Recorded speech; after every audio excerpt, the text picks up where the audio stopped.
I'm the Wrestling Mark, and the Royal Rumble is upon us, so it's time to make some more predictions. CM Punk defends the WWE Championship against Dolph Ziggler, and he'll have to do it with John Lauranitis as the special referee. Lauranitis actually went so far as to say he would use that position to make sure Ziggler would take the title from Punk.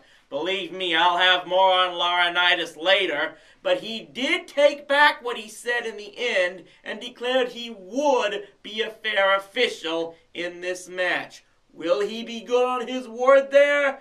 Well, I'll have to wait and see on that, but regardless of Laurinaitis' actions, and even with someone like Vicky Guerrero in Ziggler's corner as usual, I predict that Punk will find some method to retain his title, even if he has to stoop to actions that will earn Laurinaitis' wrath the following night on Raw. Daniel Bryan defends the World Heavyweight Championship in a triple threat steel cage match against Mark Henry and The Big Show. Bryan has shown some very questionable tactics since taking the gold, leading some to question how honorable he truly is.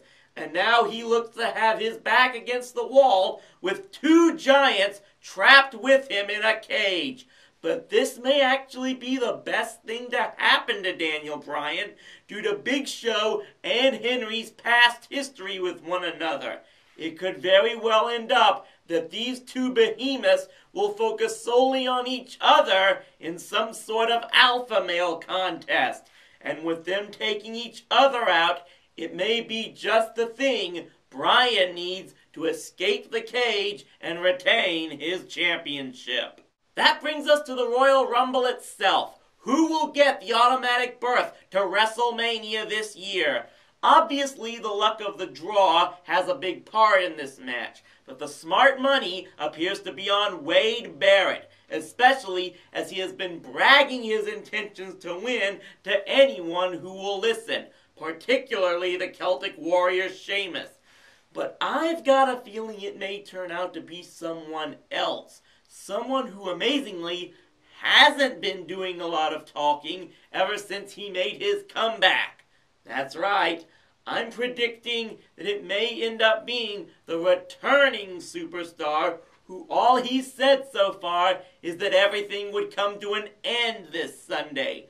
I'm going with a wild card entry and predicting that Chris Jericho wins the Royal Rumble. Time now for Mark My Words, and is anyone less surprised than me that John Lauranitis has started abusing his power? He not only cost Zack Ryder the United States Championship, but then he put him in a very dangerous match with that monster Kane, and now Ryder could be out for good with a broken back. What's more, he's becoming more and more like Vince McMahon used to be, with CM Punk as his version of Stone Cold Steve Austin, possibly trying to screw with him any way that he can. And I haven't always been the biggest fans of those two wrestlers, but even I can see what's going on. I said I would be watching Laurinaitis ever since he usurped the general manager's position from Triple H, and everything has turned out just as I expected. The only good side is that he may finally be getting his comeuppance, as Triple H will be deciding his fate on Raw following the Royal Rumble. Laurinaitis should just be glad that this isn't the WWE of 15 years ago, or he wouldn't be facing some job evaluation. He'd be on the bad end of a Stone Cold Stunner, and that's the bottom line, 'cause the Mark said so.